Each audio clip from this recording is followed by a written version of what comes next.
तो कहानी की शुरुआत में हम सूरी को उसके लैब में देखते हैं, जो अपने भाई टिचाला की एक अननोन बीमारी का इलाज ढूंढ रही होती है। पर बहुत जल्द वहाँ पे उसकी मॉम आकर उसे बताती है कि अब बहुत देर हो चुकी है और टिचाला की अब मौत हो चुकी है। इसके बाद हम देखते हैं कि टिचाला को वकांडा के अनोखे रिचुअल्स के साथ आखिरी विदाई दी जाती है। अब यहाँ से सीन शिफ्ट होती है 1 साल के बाद का, जहाँ हम यूनाइटेड नेशन में वकांडा की रानी रामोंडा को देखते हैं, यानी कि टिचाला की माँ को। जहाँ पे सारे देश वकांडा पे इल्जाम लगा रहे थे कि वकांडा अपने वादे के मुताबिक वाइब्रेनियम को दुनिया के साथ शेयर करने में पीछे रही है। इस पर रामोंडा उन्हें बताती है कि वकांडा दुनिया की तरक्की में उनकी मदद करना चाहता है, पर कुछ लोगों के गलत इरादों के चलते उनका वाइब्रेनियम गलत हाथों में भी जा सकता है, जो कि पूरी दुनिया के लिए बहुत खतरे की बात है। इसके बाद वो बताती है कि कैसे उनके एक आउटरीच सेंटर पे फ्रांस के कुछ सैनिकों ने वाइब्रेनियम को चुराने के लिए उन पर हमला किया, पर ओकियो और उसके सिपाहियों ने उन्हें ऐसा करने से रोक दिया और वो उन सैनिकों को गिरफ्तार करके सबके सामने ला देती है।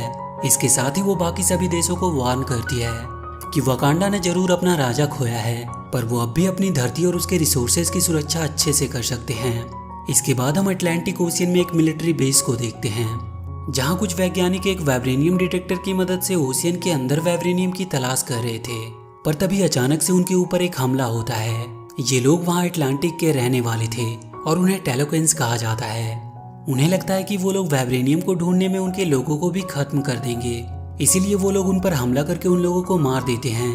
वहीं हम ये भी देखते हैं कि उनके ऊपर गोलियों का भी कोई असर नहीं होता और वो बहुत जल्द हील भी हो जा रहे थे। इधर सूरी ने अपने आप को रिसर्च में काफी बिजी कर लिया था ताकि वो अपने भाई की यादों को भुला सके। तभी वहाँ पे उसकी मॉम आती है, जो उसे थोड़ा ब्रेक लेकर उसके साथ चलने को कहती है और वो उसे लेकर एक जगह पे आती है और उसे समझाती है कि उसका भाई अब इस दुनिया से जा चुका है और उन्हें अब सब कुछ भुलाकर आगे बढ़ना होगा, क्योंकि वकांडा को इस वक्त उनकी बहुत जरूरत है। और वहाँ पे रवांडा एक रिचुअल के मुताबिक अपना वो कपड़ा जला देती है, जिसे पहनकर उसने टिचाला को आखिरी विदाई दी थी। वो सूरी से भी वैसा ही करने को कहती है, पर सूरी ऐसा करने से साफ साफ मना कर देती है, क्योंकि वो अब भी हमेशा अपने भाई को अपने पास महसूस करती है। अभी वो लोग बात कर ही रहे होते हैं कि तभी पानी से निकलकर टेलोकेंस का किंग नेमोर उनके सामने आता है। वो रामोंडा से कहता है कि उन्हीं लोगों के चलते वाइब्रेनियम दुनिया के सामने आ गया और अब उसके चलते वो लोग उनके घर अटलांटिक में भी आ चुके हैं, जिनसे उनके लोगों को बहुत मुश्किलों का सामना करना पड़ सकता है। रामोंडा उससे कहती है कि पूरी दुनिया में वाइब्रेनियम सिर्फ उनके पास है, पर सूरी देखती है कि नमोर भी पूरी तरह से वाइब्रेनियम से कवर है। तब वो उन्हें बताता है कि वाइब्रेनियम का मीटियोर सिर्फ वकांडा में ही नहीं गिरा था, वो अटलांटिक ओशियन में भी गिरा था, जो कि अभी उनका घर है। नेमोर उनसे कहता है कि वो लोग उस साइंटिस्ट को पकड़कर उनके पास ले आए, जिसने उस वाइब्रेनियम डिटेक्टर को बनाया है ताकि वो उसे जान से मार सके। इसके बाद ओकोई रामोंडा से कहती है कि वो सूरी को लेकर उस साइंटिस्ट को ढूंढने जाएगी, पर रामोंडा उससे कहती है कि सूरी अभी बच्ची है और वो ऐसा कर नहीं पाएगी। पर ओकोई उसे भरोसा दिलाती है कि सूरी उसके साथ बिल्कुल सेफ रहेगी। और फिर ओकोई और सूरी जाकर एजेंट रॉस से मिलते हैं ताकि वो उस साइंटिस्ट का पता लगा सके, और उससे उन्हें पता चलता है कि उस वाइब्रेनियम डिटेक्टर को एक कॉलेज स्टूडेंट ने बनाया था। वो दोनों MIT कॉलेज पहुंचते हैं ताकि वो उस साइंटिस्ट को अपने साथ वकांडा ले जा सके। इसके बाद वो दोनों जाकर उस स्टूडेंट से मिलते हैं जिसका नाम रिरी विलियम था। वो उन दोनों को लेकर अपने गैराज में पहुंचती है जहाँ पे वो काम करती थी। वो उन्हें बताती है कि उसने उस मशीन को अपने कॉलेज प्रोजेक्ट के लिए बनाया था, पर उसके टीचर ने बिना उससे पूछे उसे CIA को सौंप दिया। तभी वहाँ पे FBI की टीम पहुंच जाती है और उन्हें चारों तरफ से घेर लेती है। वो तीनों अलग अलग होकर भागने लगते हैं ताकि FBI को वो चकमा दे सके। वोकाई और सूरी तो कार और बाइक से भाग रहे थे, पर रीरी अपने द्वारा बनाए गए आयरन हार्ट मार्क 1 सूट से भाग रही थी। वो उन्हें चकमा देने में कामयाब रहते हैं, पर तभी अचानक से एक बार फिर से उनके ऊपर टेलोकेंस का हमला होता है, जिसमें रीरी और सूरी बेहोश हो जाते हैं और वहाँ पे सिर्फ वोकाई ही बचती है, पर उसे भी वो लोग घेर लेते हैं। वो उनसे लड़कर सूरी को बचाने की कोशिश करती है, पर इसका भी कोई फायदा नहीं होता, क्योंकि वो लोग घायल होने के बाद भी वापस से ठीक हो जा रहे थे।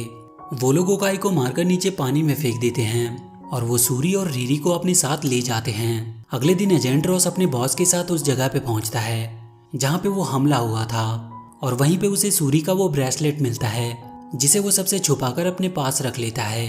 इधर वोकाई वापस वकांडा जाकर उन्हें सब कुछ बताती है कि वो टेलोकेंस कितने ताकतवर हैं, पर रानी रामोंडा उसे उसके जनरल पोस्ट से हटा देती है क्योंकि वो सूरी को बचाने में असफल रही थी। इसके बाद रामोंडा सूरी के लैब में पहुंचकर उसके AI के थ्रू उसके ब्रेसलेट को ट्रैक करती है, जो कि एजेंट रॉस के पास थी। वो उससे बात करके सब कुछ उसे बताती है और वहीं सूरी के ईयररिंग को ट्रैक करके उन्हें पता चलता है कि सूरी अटलांटिक में ही है। रामुंडा अब जाकर नाकिया से मिलती है, जो कई सालों से सबसे छुप कर रह रही होती है। वो उसे बताती है कि सूरी को किडनैप कर लिया गया है और उसे छुड़ाने में उन्हें उसकी मदद चाहिए। इसके बाद हम रिरी और सूरी को अटलांटिक में देखते हैं। निमोर सूरी को अपने पास बुलाता है और उसे अपने बारे में बताता है कि पहले उसकी माँ भी एक इंसान हुआ करती थी और उनके कबीले के लोग एक जगह पर शांति से रहा करते थे, पर बाहर से आए कुछ लोगों ने उनकी जमीन पर कब्जा करना चाहा, जिसकी वजह से जंग हुई और वहां पर बीमारियां भी फैलने लगी, जिससे उनके लोग मरने लगे। पर उन्होंने अपने मानने वाले देवताओं से मदद मांगी और फिर उन्होंने उन्हें रास्ता दिखाया। उन्हें एक ऐसा चमत्कारी पौधा मिला जिसे कंज्यूम करने पे उन्हें अद्भुत शक्तियां मिली, पर उसके बाद उन्हें खुले आसमान में सांस लेने में दिक्कत होने लगी। इसीलिए वो सब पानी की तरफ भागे और तभी से वो लोग टेलोकेंस बन गए। और वहीं पानी में ही नेमोर का जन्म हुआ, पर उसमें एक काबिलियत थी कि वो पानी के बाहर भी आराम से सांस ले सकता था। उसकी माँ की एक आखिरी इच्छा थी कि वो मरने के बाद वहीं पर दफन होना चाहती थी जहाँ वो पहले रहा करती थी। और जब नेमोर अपनी माँ को वहाँ पर दफन करने गया तो उसने देखा कि वहाँ पे अभी भी वो बाहर से आए स्पेनिश लोग वहाँ के लोगों पर अपना हुक्म चला रहे थे। तो उसने गुस्से में आकर उन सबको मार डाला और फिर अपनी माँ को वहीं पर दफन कर दिया। वो सूरी को पानी के अंदर ले जाकर अपने लोगों को दिखाता है। वहाँ नीचे का नजारा बहुत ही सुंदर था, जो सूरी को काफी अच्छा लगता है। नेमोर सूरी से कहता है कि उसे अपने लोगों की हिफाजत करने के लिए उस साइंटिस्ट को मारना ही होगा, नहीं तो बाहर के लोग सब कुछ तबाह कर देंगे। इधर नाकिया भी सूरी को तलाश करते हुए उनके बहुत करीब पहुंच चुकी थी और वो सूरी के ईयररिंग्स को ट्रैक करते हुए उसके पास पहुंच जाती है और उन दोनों को वहां से वो छुड़ाकर भाग जाती है। बाहर वकांडा का शिप उनका इंतजार कर रहा था, जो उन्हें लेकर वकांडा पहुंच जाता है। रामुंडा सूरी को वापस पाकर बहुत खुश होती है। निमोर अब इस बात को लेकर बहुत भड़क चुका था और वो अपनी पूरी सेना को वकांडा पर हमला करने के लिए तैयार करता है और इसके बाद वो वकांडा पे चारों तरफ से हमला कर देते हैं। उनके बीच वहां पर एक बहुत ही खतरनाक लड़ाई होती है। निमोर अकेला ही उनके प्लेन्स को बर्बाद करने के लिए काफी था और उसी लड़ाई में रानी रामुंडा मारी जाती है। और वहीं निमोर उन लोगों को वार्न करता है कि अगर उन्होंने उनकी बातों को नहीं माना तो एक बार फिर से वो अपनी सेना को लेकर उनके ऊपर हमला करेगा और वकांडा को इस धरती से हमेशा के लिए खत्म कर देगा। अब सूरी वकांडा को बचाने की खातिर अपने अंदर ब्लैक पैंथर के पावर को ले लेती है और अब वो वकांडा की नई ब्लैक पैंथर बन चुकी थी।